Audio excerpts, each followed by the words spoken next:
All right, fellas, welcome back. I just wanted to tell you really quickly, we did make a trade.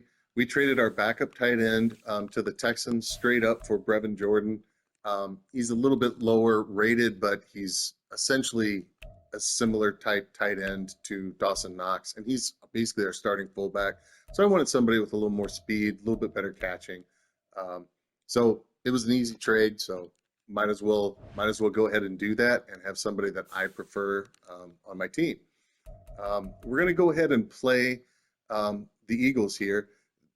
Quite possibly the best roster, or one of the best rosters, certainly in the league. Week one. Really quickly, I wanted to give you a quick tip. Make sure you, before you ready up, make sure you check your advanced settings and make sure that your playbooks are set properly and that your coin toss choices are set properly. Once they're set properly, it's going to be that way for the whole year. So just make sure you have everything set up, the way you want it. Hello everyone and welcome to the Patriots franchise Week 1 highlights. After Bill Belichick's ouster as coach, a financial windfall befell him and he immediately leveraged his newfound wealth into acquiring the New England Patriots franchise from their former cheese and massage-loving owner. Almost immediately he began making roster moves to help turn this bottom-feeding team into a top contender.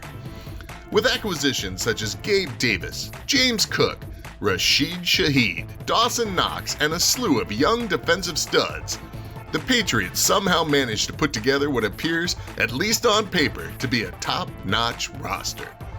But the big question on everyone's mind is and has been, can the newly acquired Justin Fields resurrect his career and take the Patriots to the promised land?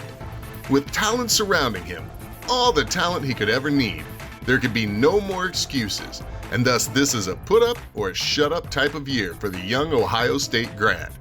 And this game against the vaunted Eagles would be his first test. How would he perform?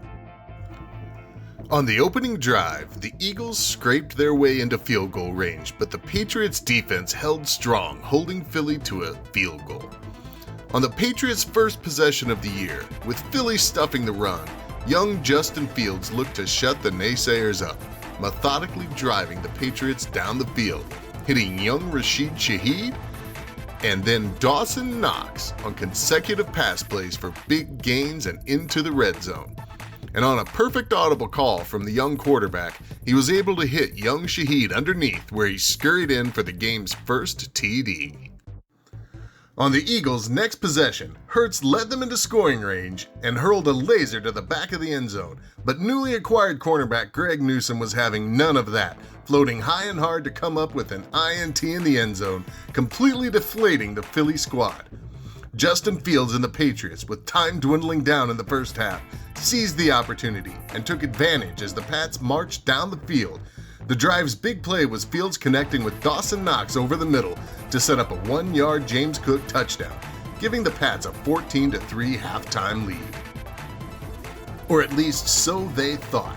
Jalen Hurts had other ideas, however, as he quickly led the Eagles downfield to set up a Jake Elliott field goal, cutting the Pats' lead to 14-6 at the half. Justin Fields came out gunning in the second half, leading his team into scoring range with 2 stellar rollout passes to Gabe Davis. But the Eagles' defense stood their ground, setting up a crucial 4th and goal.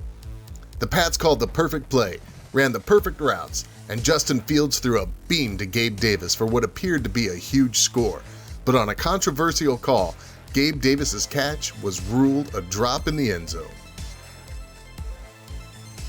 Fortunately for the Patriots, stud user middle linebacker Isaiah Simmons jarred the ball loose from DeAndre Swift and gave the ball right back to New England. And on the very next play, Fields hits Dawson Knox in the end zone for a touchdown, putting the Pats ahead 21-6. After a quick 4-and-out and a massive stop on 4th down, Justin Fields went to work again, hitting Gabe Davis on the sideline for a big gain, setting up a quick wide receiver screen touchdown throw to Davis to put the Patriots ahead 28-6. Desperate, the Eagles were able to drive down the field as the Pats played soft defense, eventually picking up a late-game touchdown toss to DeAndre Swift. But it just wasn't enough as the Patriots ran the clock out and were pretty dang satisfied with a 28-14 Week 1 victory. Okay, so for week one, we did not play the best. The first week, we've already been through the highlights. I mean, it was a commanding win, but we did not play our best. We did not rush. I've always had trouble against the Eagles um, for years, it seems, with running, especially in week one. I don't know why playing against them, but they were stacking the box. It looked like they were run committing. So we didn't get our normal yardage in terms of running, but we passed the ball really well. We had a very strange turnover on downs. The score should have been 35.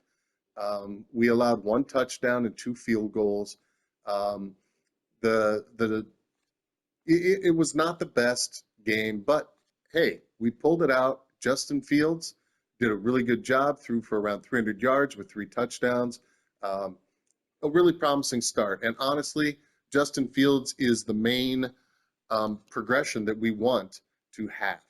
So we went ahead and you just saw, we updated our practice, upgraded our players, and we're ready to go for week two. So week two highlights will be coming here, and I hope you guys enjoy.